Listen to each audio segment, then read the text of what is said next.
All right. Good evening, everyone. Welcome to Tuleyomme's first Nature and You lecture of 2026. Good to see all of you again, and welcome to any of you if it's your first time coming to one of our lectures. My name's Jeff Ben. I'm Tuleyomme's Education Associate. If you don't know, Tuleyome is a conservation nonprofit based in Woodland, California. Our mission is to engage in advocacy and active stewardship with diverse communities to conserve, enhance, restore, and enjoy the lands in our region. The region that we focus on is the Northern Intercoast Range and neighboring areas of the Central Valley. In particular, we focus on the Berryessa Snow Mountain National Monument, which we recently led the effort to expand. In addition to our public lands advocacy work, we also do a variety of education programs, including K-12 field trips. We have some great natural history articles in our monthly newsletter. And of course, we have this monthly lecture series. We also have a range of adventures programs, including hikes, trail building days, wildflower tours. We've got a backpacking trip coming up.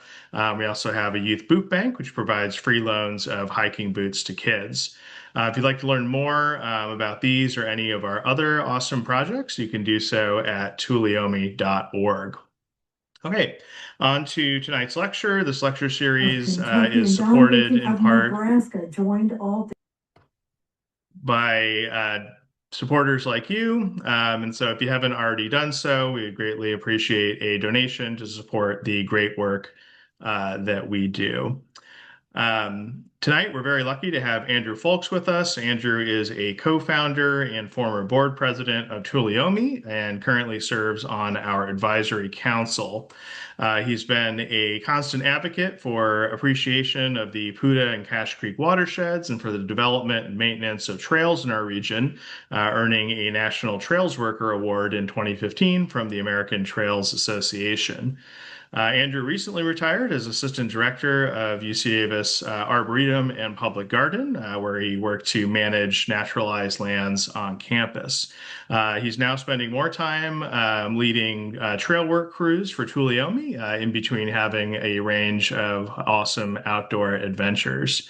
Tonight, he's going to be talking to us about trails and exploring the Berryessa Snow Mountain National Monument. During the talk, we ask that you keep yourselves on mute and hold on to any questions until the end, at which point we'll have plenty of time for some Q&A. And so with that, I will turn it over to Andrew. All right. Thank you, Jeff. So welcome, everybody. Thanks for coming out and taking the time out of your evening. As Jeff said, I formerly was one of the assistant directors at the UC Davis Arboretum Public Garden. I had the opportunity to retire, and given all of my backlog, if you will, of things I'd been wanting to do out in the woods that I was unable to do with those pesky full-time jobs, this gives me the opportunity to really get back and do it while I still have the capacity to do it. One of the things that motivated me to really start focusing on this was about 6 years ago. I actually broke my back in the Cache Creek Wilderness while kayaking, but not on the boat per se. I was climbing up a side canyon, slipped off and fell straight down about 8 feet, landed on my heels and fractured a vertebrae. And that really destroyed my mobility for about 6 years. I could still backpack, but with some pain. But after the disc fully slipped out, I had to get a spinal fusion. So for all of those who are still mobile, enjoy it because I had a brief glimpse of what it's like to not be able to do the things that I was so passionate about. Now, big shout out to Woodland Healthcare and Dr. Meredith, who is probably the best surgeon on the planet, but that's very biased because he did my back and I am back 100% out there building trails and hiking and doing everything that I was doing beforehand. So now that I've got that sort of renewed lease on life, I'm getting back out there and working on trails. But unfortunately, those 6 years that I was not up there building trails, things started growing back. So I'm like, I've got a backlog. What a better time to retire and get out there and really start enjoying it again and really starting to get on some of those trail projects. So I was going to split this talk up into kind of three portions. One is to talk about some of the trails in the Berryessa Snow Mountain National Monument, of which there are hundreds, and I could never get into all of them without having like a multiple, class and multiple day class. But I'm really going to focus on some kind of in the southern portion, which is where I do a lot of my trail construction work and maintenance work, and then talk about sort of the conditions of some of them and what we're going to be doing to remedy some of those conditions, and then get into a little bit about some of the tools that I use, the digital tools, not the physical trail building tools. That's one of those, hey, if you want to learn about those, come on out and help me. So we're going to talk about some of the digital stuff. And so you're looking at one of them right now, CalTopo, and I'll be going through some of what I do with CalTopo and Google Earth to both sort of identify conditions of trails, identify what's going on the ground, also to use it for analysis of new locations that we could possibly build trails, or even discovering new outdoor adventures. So for some of these, I'm going to take you to some far-flung points north, in addition to some of the areas around here, to show you some of the other things I've been working on. Because now that I've got the time, I've been exploring as much as I possibly can, as far-flung as I possibly can. So we're going to talk a little. Kind of my focus is really what's going on, kind of in this little middle section that was really what got me into advocacy and trail work and land conservation in the beginning. You'll see this green line here. Um, this is the National Monument boundary. It might be hard to make out because they've had a number of changes in their algorithm here, but there are these sort of lightly colored orange lands. Those are the BLM, and then there's some lightly colored green further up, and that's Forest Service. So if I turn those on and off, you might be able to see a bit of a flicker on the screen of where those show up. These are pretty good representations of the public land boundaries. They're not 100%. I have found areas where they're in error. So that's one of those things to realize when you're out there. Consult multiple sources. That's been my sort of mantra. So uh, the first area I've been working on has been Valley Vista Regional Park, and I have all of these on here. I don't think I do on here, so I'm going to switch to Google Earth if you'll bear with me here. Hopefully, no one will get car sick. All right. So this is Valley Vista Regional Park. And Valley Vista Regional Park is a little over 600 acres. It's one that's kind of dear to my heart. It's in Yolo County, just past Rumsey, if you're headed up the Capay Valley. Uh, this project was one I've been probably working on for, God, 15, 20 years. Uh, it started while I was on the county Parks, Recreation, and Wildlife Advisory Committee, and the American Land Conservancy had an option to buy this parcel, and I was able to connect them with the Yolo County Director of Parks at the time, and he was able to convince Yolo County to purchase this. And getting two state grants, they were able to get this 600 plus acres. And then they said, well, this is great, but we don't have any capital to build any trails. And, I said, well, heck, I'll help you build them. So I've been working on that ever since, picking away at it here and there. And the first one that I was able to complete, again, with the help of a multitude of volunteers, is this trail up to this overlook right here, where there's a picnic table built by Eagle Scout that looks down the Capay Valley from the overlook. That is the Valley Vista, of which Valley Vista Regional Park is named. And when the Parks Committee was trying to come up with a name for this park, one of our committee members went and looked at some county archives and historic photographs of the Capay Valley. His name was Jerry Hartwig, and he saw a photo taken from almost that location, looking down in the valley, and the photo was titled Valley Vista. So I thought it was really cool. All of us were like, that's amazing. And so that was our proposal to the Board of Supervisors, that they name it Valley Vista Park. And this is the Valley Vista Trail. The idea behind it was the spine of a network of trails that would come off of here. The second one that we built, and so I'm sort of going through the ones we've built is also to encourage you to go visit them. The next one we built created a loop. So this one kind of came up and went up the spine. Some people would stop here at the overlook with the picnic tables. Others would continue along, walking up an old fire road that takes you to the top up here at Rumsey Knob.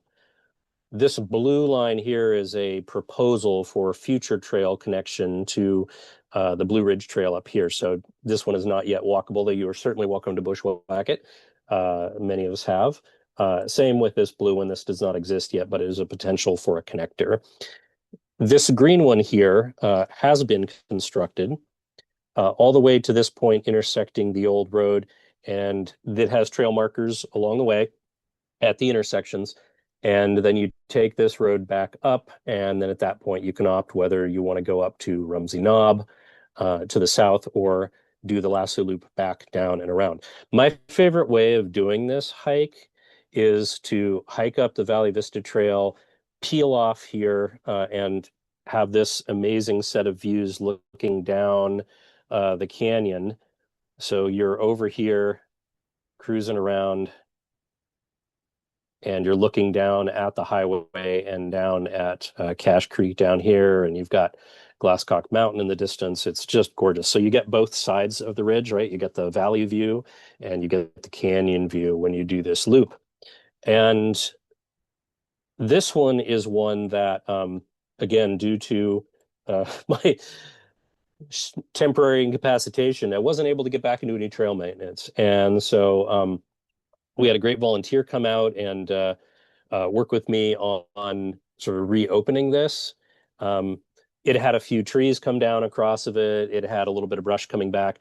I'm pleased to say in one workday, two of us were able to clear the entirety of this loop trail. So I always think of that as a testament to how well the trail was to begin with. But it could just be that I got lucky. But I'd rather pat myself on the back than just say it's dumb luck. But it was good. So I encourage folks to go out and do this loop. It's wide open now. That's one of the things we've been dealing with trail maintenance out here is down trees. Fires are a huge part of the landscape, and this area has been hit by a number of fires over the course of many years. Switching back to Caltopo, one of the things that they can show you is go back and show fire history here.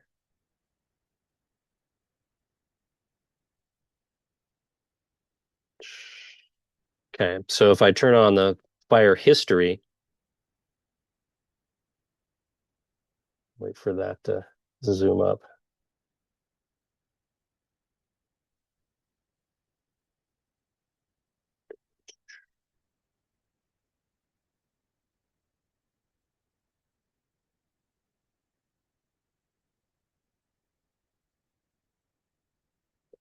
Should be on. All right. So the fire history, this shows you how many times this has burned.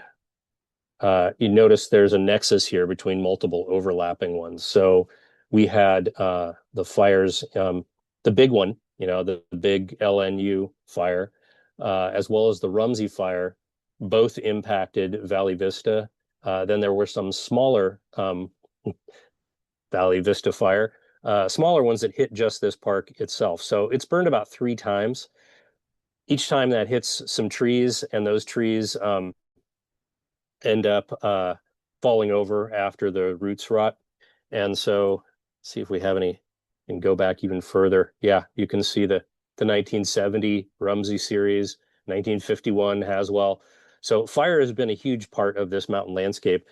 It's only been more recently that we've seen kind of the mega fires, and the issue with those has impacted trails throughout the entirety of the monument. In fact, the entire almost all of the monument has burned since inception, and so that has caused a lot of damage.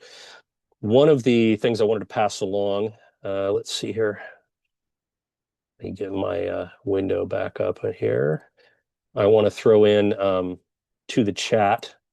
There is a an article that just came out a couple days ago in High Country News, and it putting the link in there. All right, just sent it. Um, this article goes over the difficulty of the nation's trails, and not that I like the contents of the article, but I certainly like the article bringing up the issue. Um, what I've noticed over the number of years the article touched on fires, the damage from fires, staffing levels at the BLM and Forest Service, all of these things kind of happening simultaneously and at scale has caused an impact to a trail, all of the regional trail networks in this area and throughout the country that's caused a lot of damage as well as degradation.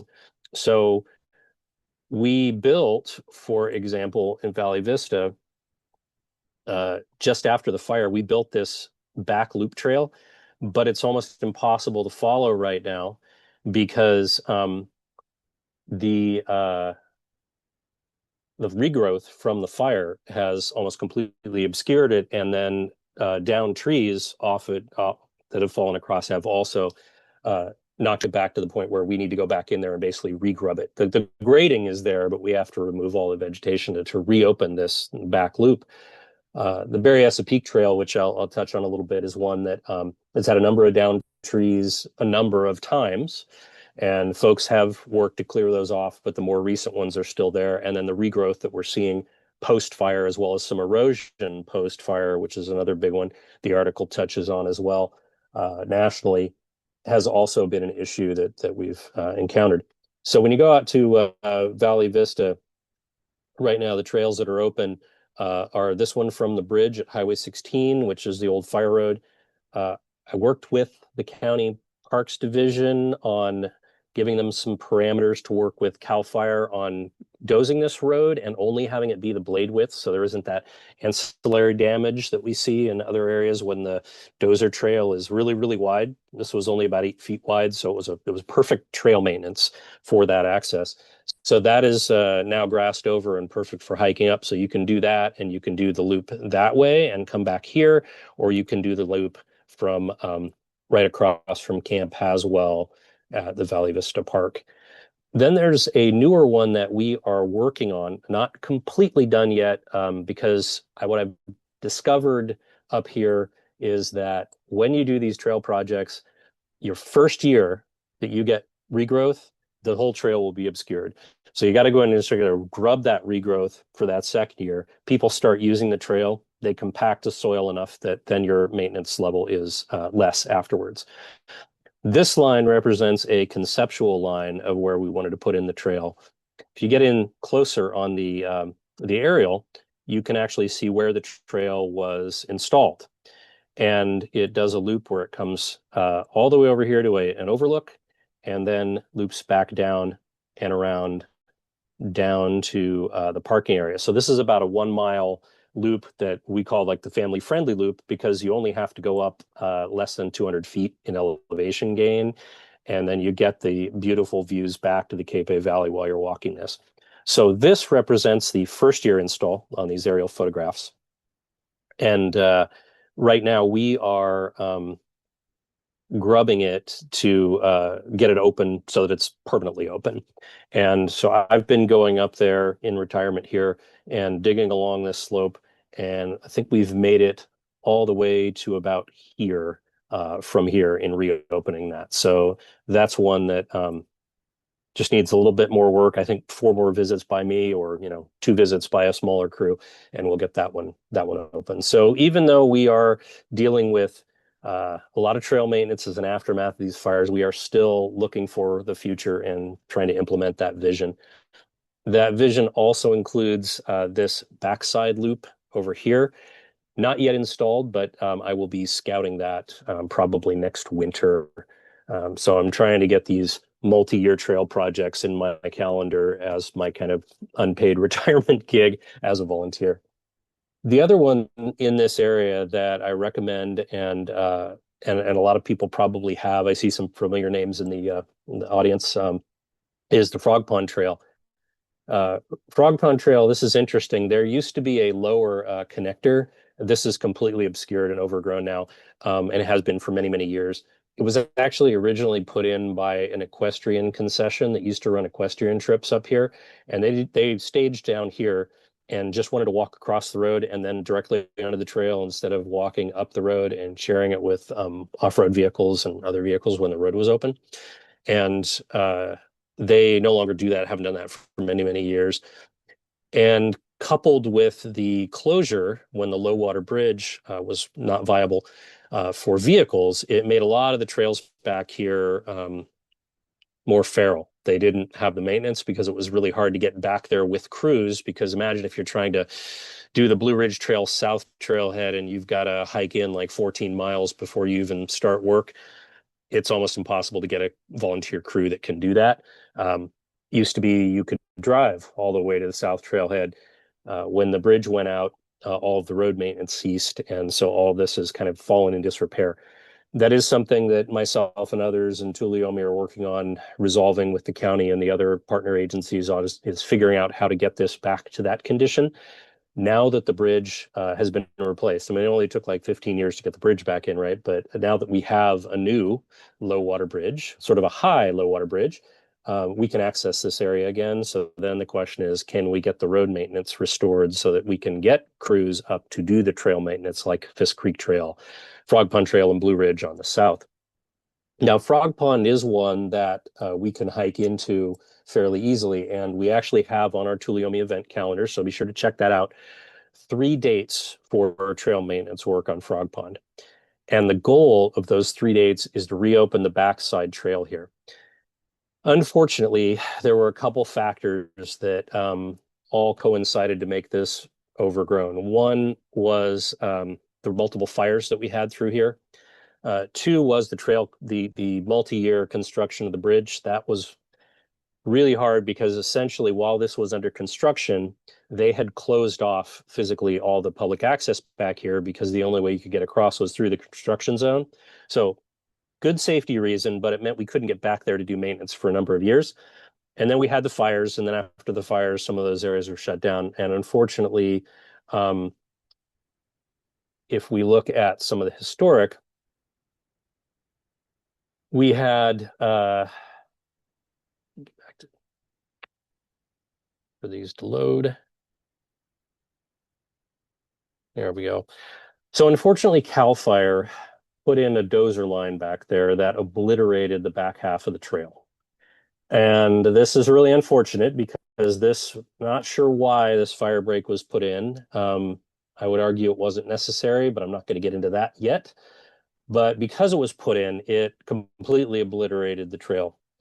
And we attempted to relocate this using GPS, which we did, and we put rocks in, but then the grass came in so abundantly, and now we're back at a vegetated state here, which you can see, which is great, which means CAL FIRE hasn't come back in, but it also has obscured this portion of the trail again. So we need to go in and re-identify that. This back half loop, this one's kind of funny. I joke about this because I've encountered this in a number of areas. We have areas that didn't burn.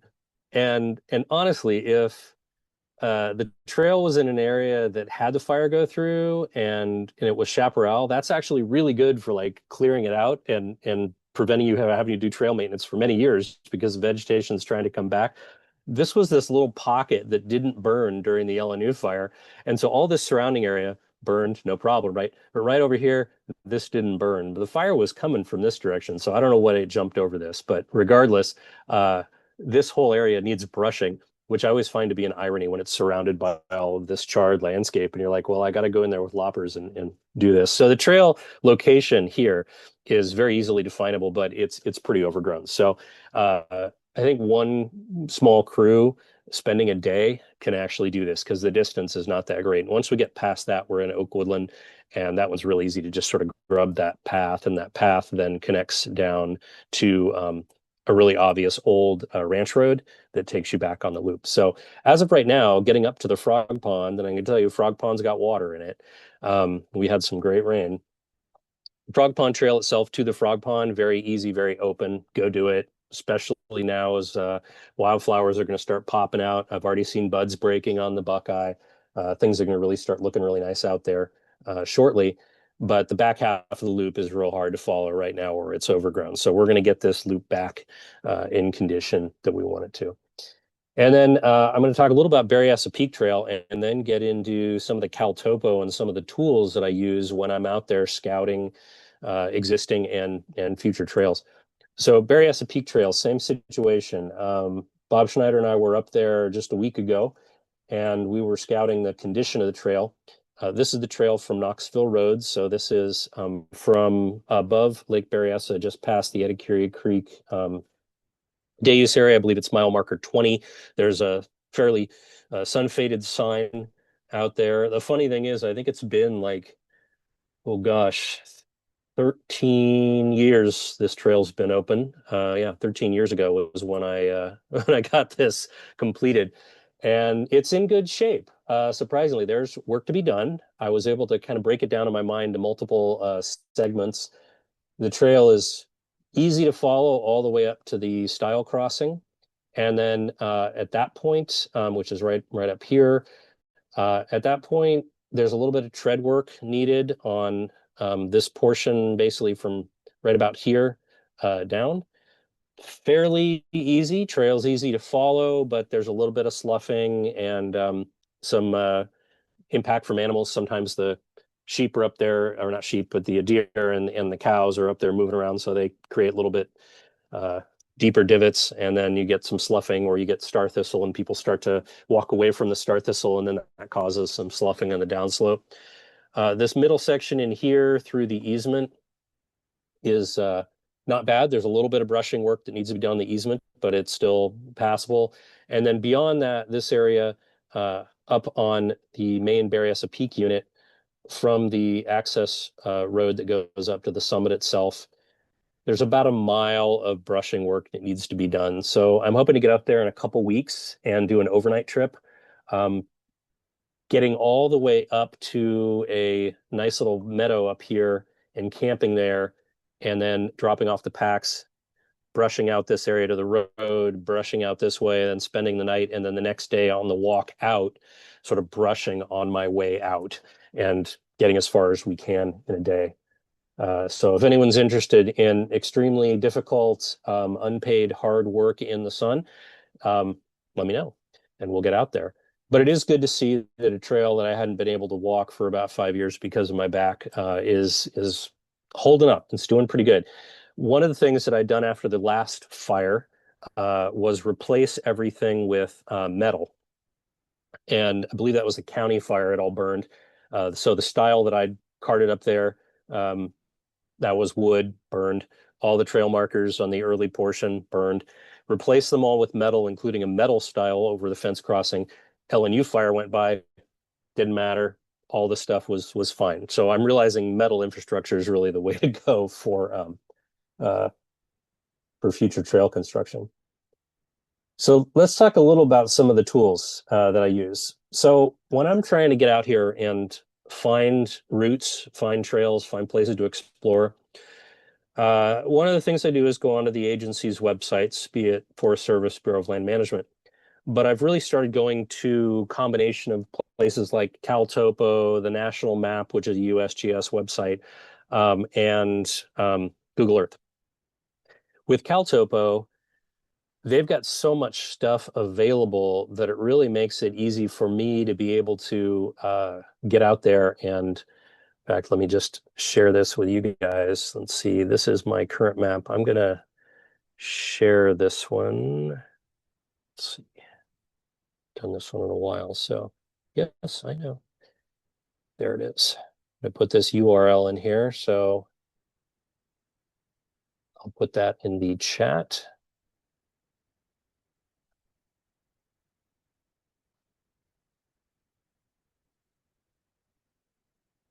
So you'll be able to see this map as well. There's a lot of my data that's public. There's only a handful of private maps if they contain certain things like natural resource locations that are sensitive. So Within here, what I would do is I would look at what my base layers could be. Right now it's set to imagery, but I can also add things like scanned topos, for example.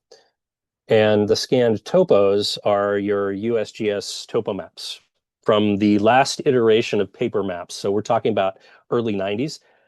These are great because you can actually go back to times where there may have been certain trails present that you don't find now, or sometimes old ranch roads and things like that. So it's kind of a nice little time capsule to go down and look at various routes. And so you can find things that might not be there right now. There's like a old road here that I believe BLM reopened. That's a four-wheel drive that you can see in here. And so then I will take that and toggle the map to determine like if I can find it in the field uh, in the aerial photo. And there you go. It still shows up in the aerial photo. So then what I'll do is I'll start mapping it and I'll go, oh, okay, here's a route I haven't taken yet. Let's add uh, a line, right? And I will start mapping along here. And Caltopo's got this really neat feature where it will snap to existing data that they um, cull from national databases as well as from some of these old maps. So you can end up mapping out your route. And then I go, okay, that's great. I'm going to give it a name here. And sorry, it's the old ranch name owner. Okay. And now I have a new line in there. I can actually take that line, which shows up over here on the left, and I can actually export that. And I can take that one. I can say, okay, I'm going to check everything. I only want the one I just did, Bear Creek 2. And I can actually export this as a my choice, Google Earth or GPX file. And let's try it as a Google Earth, but a GPX is what I use on my handheld GPS units. I know everyone's like, why don't you just use your phone? And I do.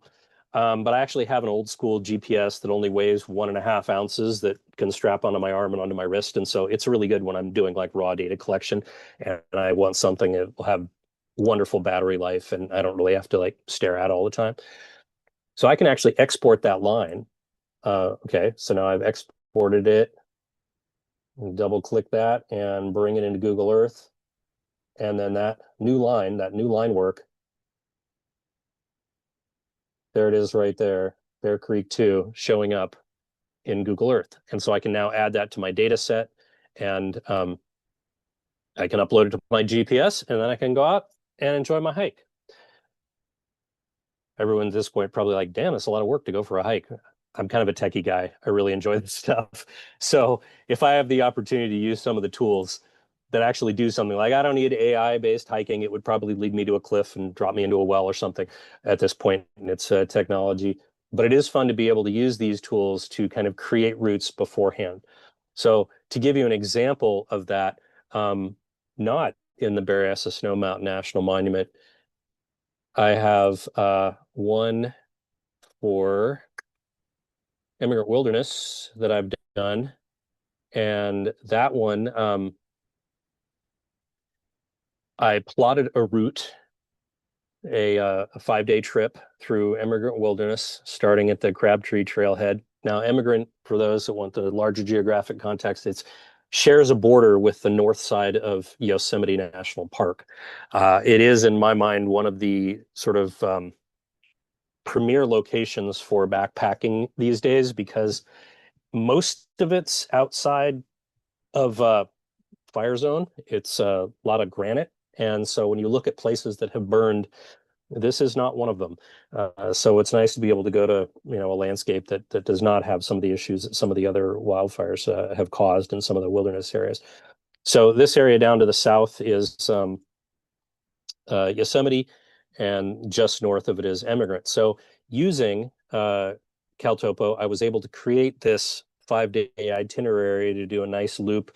Part of it is off trail in areas that this is showing the Forest Service topo base as an example. And you'll see here there aren't any trails. So let me turn this layer off. You see there aren't any trails on the map here. However, what I did was looked at the scanned topos, and the scanned topos show trails. So historically, there were trails in the south portion of the Immigrant Wilderness, and you can see them going up to Pingree Lake and Big Lake and Yellowhammer. And then there are some that are further south of that, but these really get you into this amazing granite lake landscape. But when you look at the current maps, they don't show up. This is part of what that article is talking about. So I do encourage you to read that later, is this idea that trails, if they disappear off the map, suddenly they don't exist, and then they're not in the agency's mindset. At some point, someone in the agency made a conscious decision to no longer maintain these trails, I assume mostly due to budget constraints. However, those trails still exist, particularly areas that were built in the granite. So I actually mapped those to then come up with these routes following these historic trails and was able to locate them in the field and follow them. But I had this whole place to myself because people didn't see them on the maps, so it wasn't a place that they would go. And I've really gotten into this off-trail thing, but finding historic trails has also been something I've really been enjoying doing of late. So finding some of those historic trails and some of those areas to go, let me reopen that map that shows the Berryessa Snow Mountain National Monument area and show you some of what I'm talking about and some of the things that I'm looking forward to in retirement, exploring and finding. So you'll look at some of these aerials and you'll see I don't have maps or trails located in some of these areas. So I start zooming in and I start seeing old ranch roads and things going down to Cache Creek, south of Cache Creek Ridge. One of the ways I can tell how they're doing is by looking at the shaded relief, which is compiled from LiDAR data. LiDAR data is this light imaging detection and ranging, which creates a really fine-grained three-dimensional digital elevation model of these areas.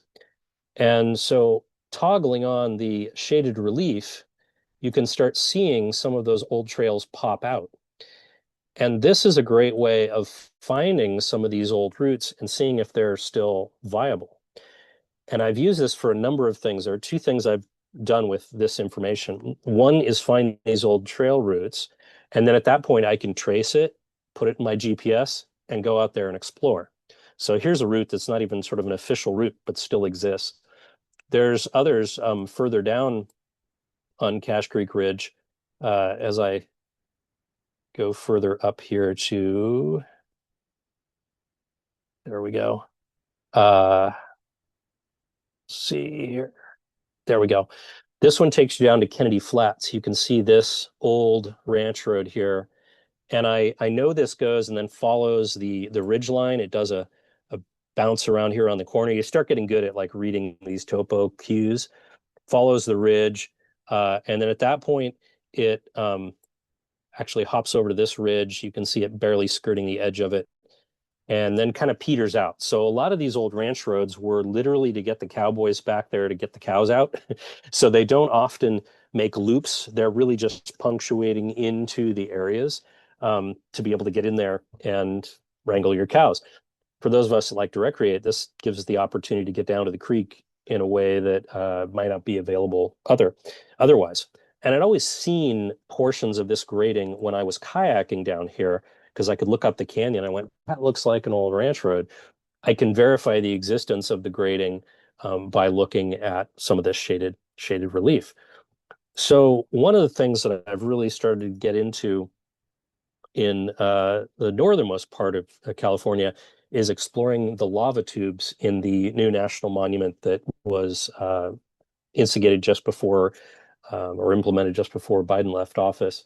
And I've just started really enjoying a little bit of a life underground up there. So what I've been doing is looking at these historic maps, and that's where I'm going to cover a little bit of what's going on with historic maps within CalTopo. So if you change a base layer or you add a base layer, and let's say I go to my scan topos, and I get down here into portions of the area. So here's Lava Beds National Monument.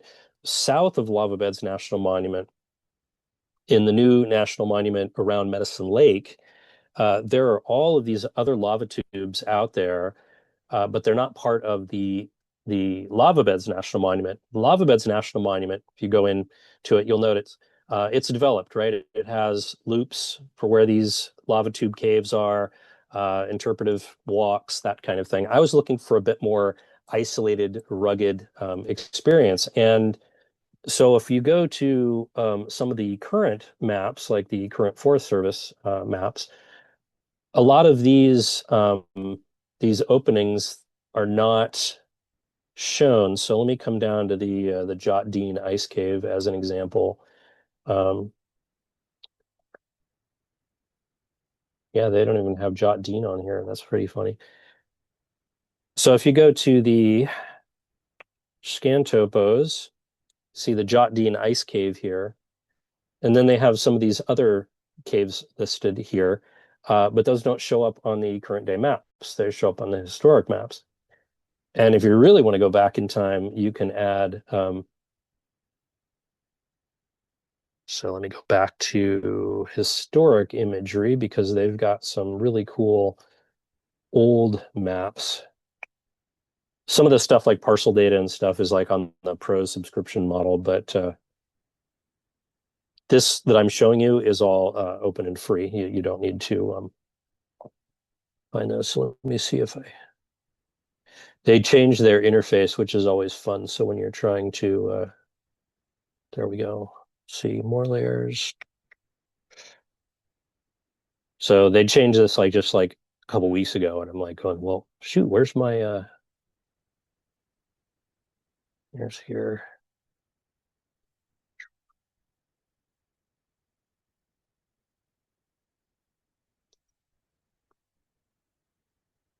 There it is. Sorry. Historic. Yeah. So they've got a number of historic maps. Those should now be addable to my layers. There we go.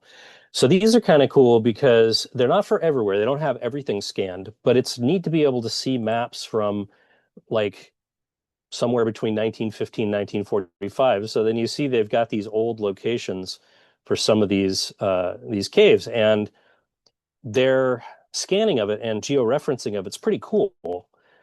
They're not perfect. So a lot of what I would do is I'd drop a place mark here just by going up here and saying adding a marker, right? So I'd add a marker, grab it here, drag it over, uh, and I'd say explore. And then I would upload those points to my upload those to my GPS, go out in the field, see if I can find anything. Sometimes totally skunked, can't find anything. Other times I'll find some really awesome lava tube.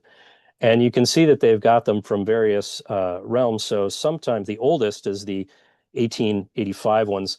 Those are really gross scale. Like oftentimes they'll barely have anything recognizable. Um, you can see things like, it's got Medicine Lake, but oftentimes you'll find these really old ones and there'll be portions that haven't even been surveyed yet, or there'll be lakes that are missing. So those are kind of interesting though from historic context. And sometimes you'll even be able to find towns and things. Uh, so what I've been doing in exploring some of these areas is trying to find locations to go check out, and scroll up here and give you an idea of some of what I've been able to find here. So if I go to these scanned areas, um, giving an example of see that's the old so you can find the old railroad alignments. I've been going out to some of those. All right, let's go this area. And then I'll take the shaded relief and I will turn that one on. Not everywhere has really high density of photos, but some areas do enough that you can get in there and go, hey, wait a second. There's a possible opening here. These are old lava tubes. You look at your scanned maps, get rid of these historic ones. And sometimes they will show lava fields, or you can see it on the aerials.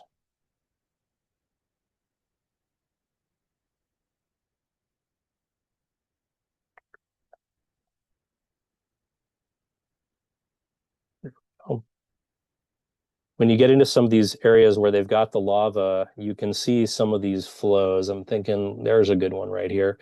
Okay, so here you can see this area that has a lot less vegetation. This is a big lava flow area. These are kind of higher cinder cones and higher elevation areas that got vegetated, but where the big flows are, you can see the distinct difference between them. And then you'll see some of these uh, lava tubes that are collapsed, right? And so I'll be able to get in there and throw the shaded relief on, and then they really pop out at you, right? So this is kind of cool if you go, okay, I know that there was a lava flow this general direction. You can start moving through these areas and looking for some of these depressions, which can be indicators of where there may be lava tube openings to explore. And so using a combination of the digital terrain models as well as the satellite photos, as well as the old topo, you start seeing areas like this and you go, hey, I'm going to go out there. So I'll start sticking points out there and I'll start walking in the field. I have found some incredible stuff. And then you can see areas where there's actually a higher resolution scan. It's very obvious. This is the break point here. That's where you really start getting into areas where you can go explore. I'm taking you to this one because this is along one of the old rail lines, and I can tell you for a fact that like this is a really amazing arch right out here, and there's some other like cave segments between like here and here that you can walk through, but you can follow this old collapsed lava tube all the way down. And then you get to a point where it sort of peters out, and then you find these isolated openings, these depressions. And these are on my, I haven't done these yet, but these are on my list for next summer. I've already got the GPS points logged in and I'm ready to go. But these are to go out into the field and explore some of these openings and see what I can find. Sometimes I go out there and it's literally just a collapsed pit. There's no openings, there's no tubes, there's nothing to explore. Sometimes I go in and it's incredible. None of these have any trails to it. So you're using the tools that you have available, publicly available right now, to be able to find some of these adventures. So in summary, I'm going to end with that and say you've got some going off to do. Go and explore Valley Vista, particularly now while the weather is amazing. Go explore Frog Pond. Run up on Berryessa Peak. It's a hell of a hike, but it's amazing views, even if you don't make it all the way. Those are my top three right now that both for going to and to be working on. And hopefully you guys got a pretty decent overview of how to use some of these tools, CalTopo and Google Earth in particular, to be able to find new adventures and new opportunities to get out and explore and see what you might be able to see. I can tell you that I've been out to a couple of these, like on the south of the road. Um, and I know there's a pretty decent sized cave in this one, but I can't get to it because it's a vertical descent. So I got to learn some rope skills before I go down 60 feet to be able to explore underground there. But I leave you with the fact that there's a huge world out there, and go out and explore it. Doesn't matter your age, doesn't matter your abilities. Do whatever is comfortable for you, but really get that sense of exploration to keep us sort of energized and excited and experiencing the outdoors. So with that, I'm going to stop the presentation here and take any questions that folks may have or anything you want to add. All right. Thank you, Andrew. That was an awesome talk. I know I've got a lot of playing around in Caltopa to do now. So Yeah. folks have questions, you can either type them into the chat and I can relay them to Andrew, or you can unmute yourself and ask. I'll get things started. So, I could see myself or other folks, getting very excited, finding cool things on Caltopo.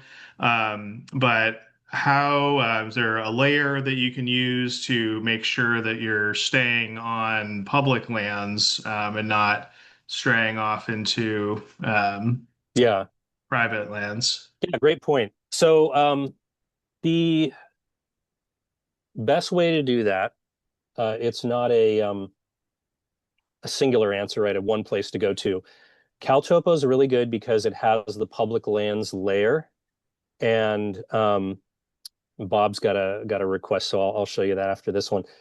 There's a public lands layer, and the public lands layer shows you the boundaries. They're pretty good, right? They're not bad. There's a couple like up at, unfortunately, and I don't know what changed, but they had it accurate up at the Knoxville OHV area, where there's this hole in the middle of it that's private, and suddenly the CalTopo layer showed everything as being public, and I'm like, no, that's not correct unless I really missed a great press release. But what I will do is I will confer with CalTopo first. I will see what agency land it is. Forest Service or BLM are the two most reliable ones on there. There's some state fish and wildlife that's on there as well, but usually it's BLM and Forest Service I'm dealing with. And then I will confirm by going to the agency's website.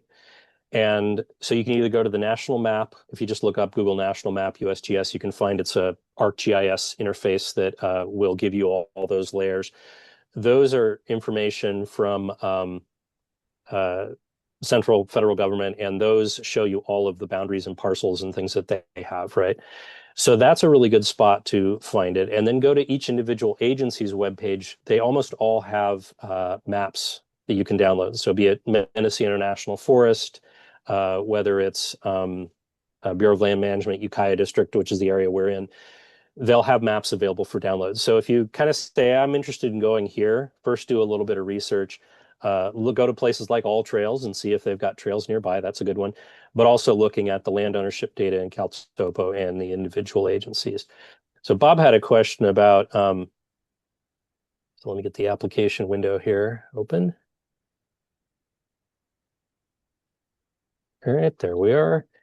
So let me go back to Berryessa Snow Mountain. Actually, you know what? Let me open up a different thing because Bob gave me a file.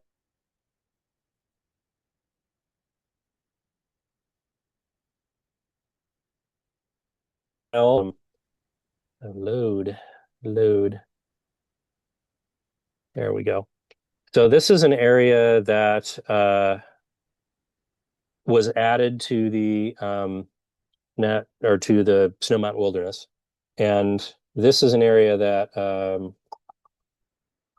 shall we go?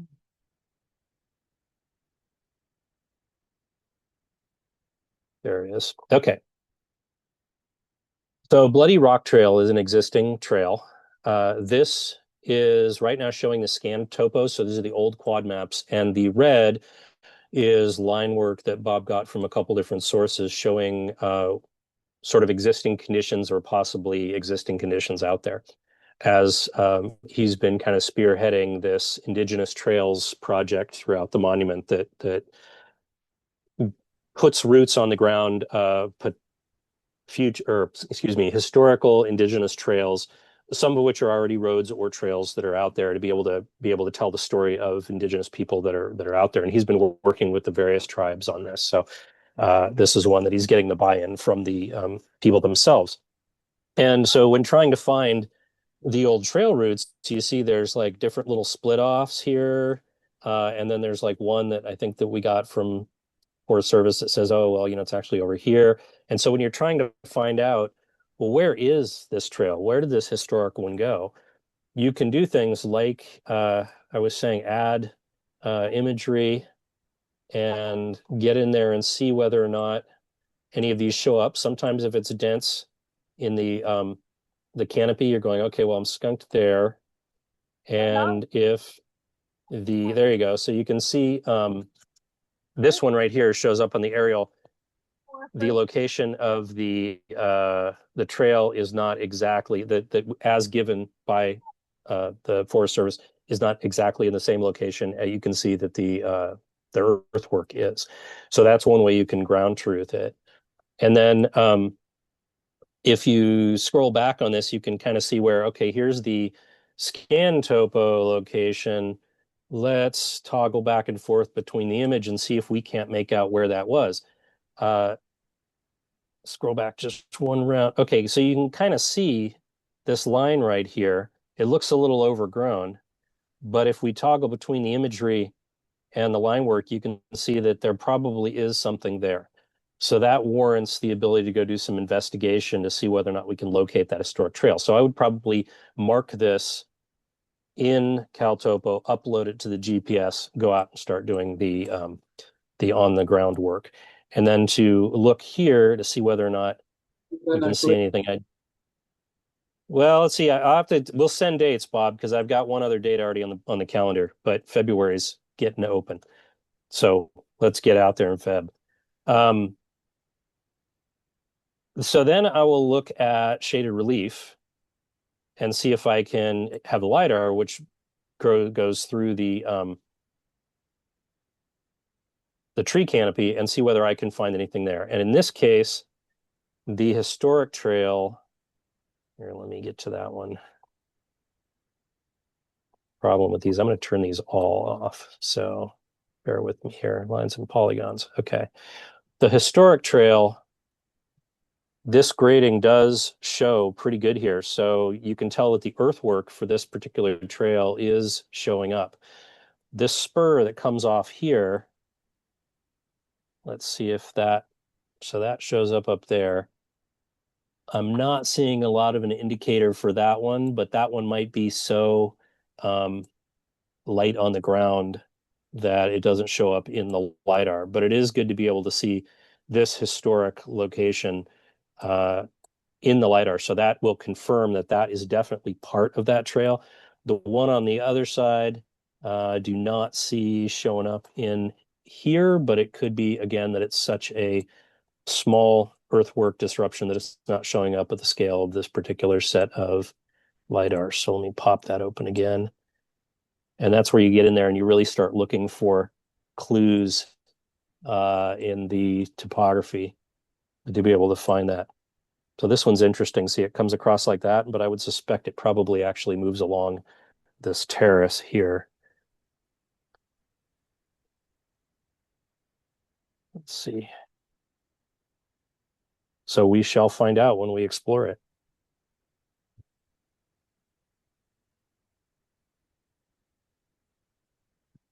Thank you. That's awesome. Let's see if there's a couple in the let's see. Yeah. Fisk Peak Yeah. So Trail. from the chat, yeah. Yeah, the Fisk Creek Trail. Can you cross the river this time of year? So Fisk Peak, uh, crossing the river is no longer an issue because the new replacement high water bridge. So that's good. Um, the Cedar Roughs trail work and timeline for access. Bob may have more information on that. We're talking probably about the Iron Mountain Trail and the opening of that. Part of that is to get sort of official trail designation for that through the Napa Parks and Open Space District to get you onto the south side of Cedar Roughs. There's also a Cedar Roughs north side. We do not have a trail, I do not believe, unless Nate knows otherwise, planned for anything going south of that. But the Iron Mountain Trail on the south side, I know that one is being looked at, and that's with Napa Parks and Open Space. Bob, do you know if there was anything on the Smiddle Creek parking trailhead progress? Well, they were supposed to do that last summer. Much of the money got pulled back by the current administration. They were going to pave a lot of the Berryessa Knoxville Road. They have paved a bit of it, but they haven't yet worked on the actual trail. And Chris Cahill, who's the ED now for Napa County Regional Park Open Space District, said that basically they were hoping to find alternative money in any case. So I'd be pushing for this summer. I'm kind of hoping they'll get that done. Right, right. We put up the money, the $10,000 originally, for the appraisal of properties that were purchased. And some of the upfront money is the most difficult to find sometimes. You can find grant money, but it's like comes after all that process. So we put that up. Right, right. We want to see the trail open. Sorry. Yeah, you know when you talk about the historic stuff, I was thinking about the Tuleyome acquisition of the Goat Mountain area and the old North Fork of Cache Creek, and how when you go to the scan topos, you see some of these old historic trails that aren't out there anymore as official Forest Service trails. But then you go to some of the shaded relief, they're still out there in the landscape. There's still things that you can follow out there. Some of them are a little bit overgrown, particularly the ones south of Wyman Flat. Um, but if you look hard enough on some of these old or on some of these LiDAR maps, you can still see where these historic routes were at one point. So it's another just, again, level of adventure that we can take part in to try and find these old routes on the ground and walk through the woods and find them.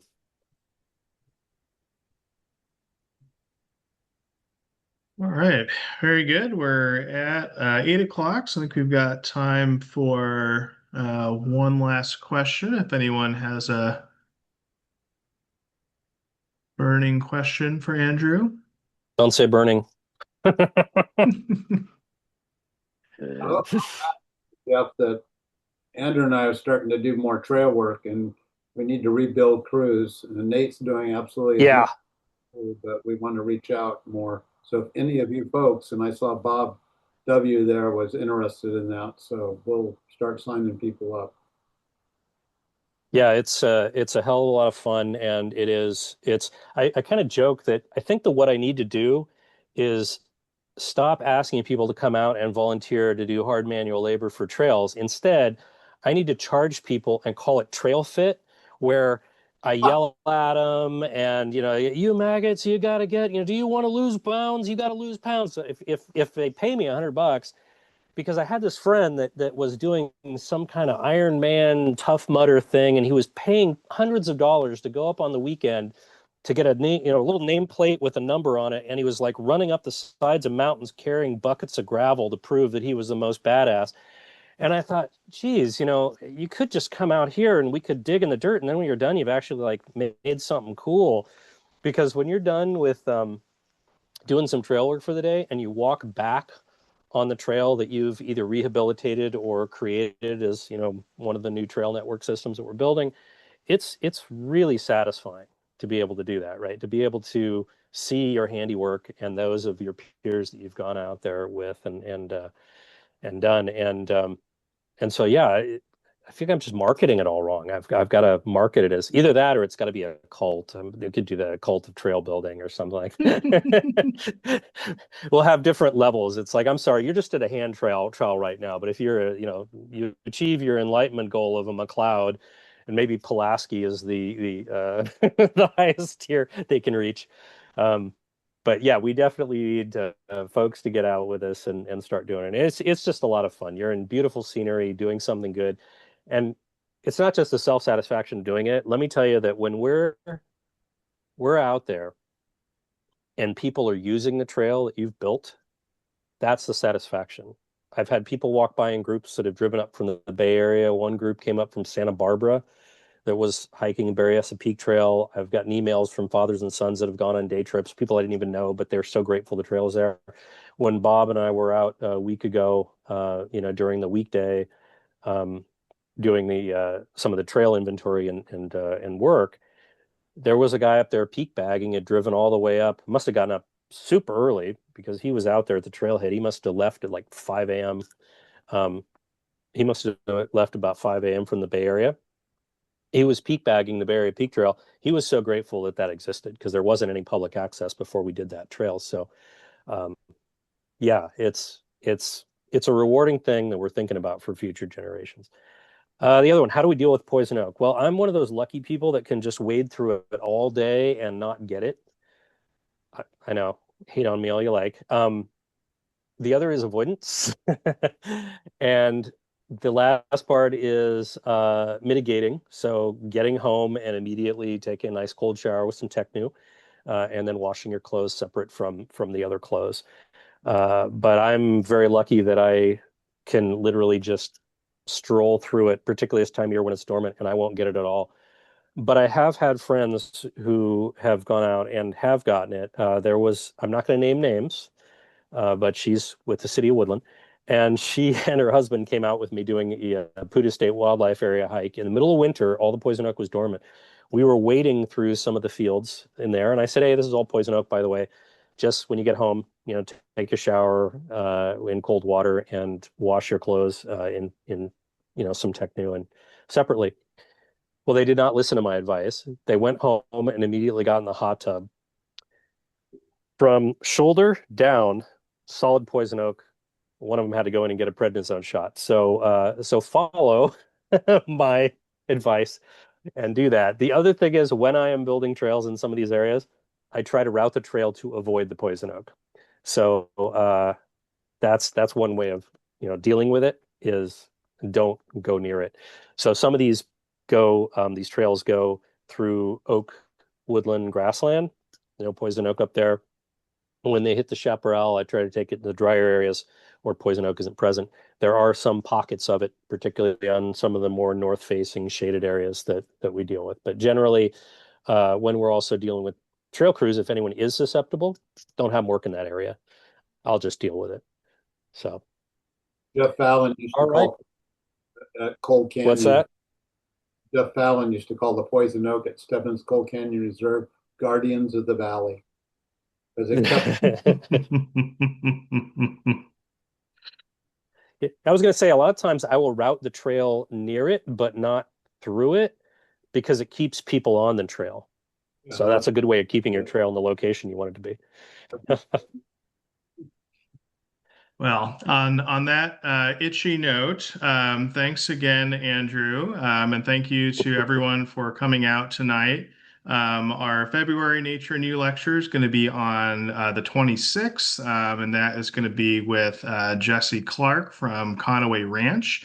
He's going to be talking about some of the wildlife conservation programs that they do at Conaway, which are really pretty cool and groundbreaking programs to create new habitat for both migrating waterfowl, salmon, and other wildlife. So that should be a pretty interesting one.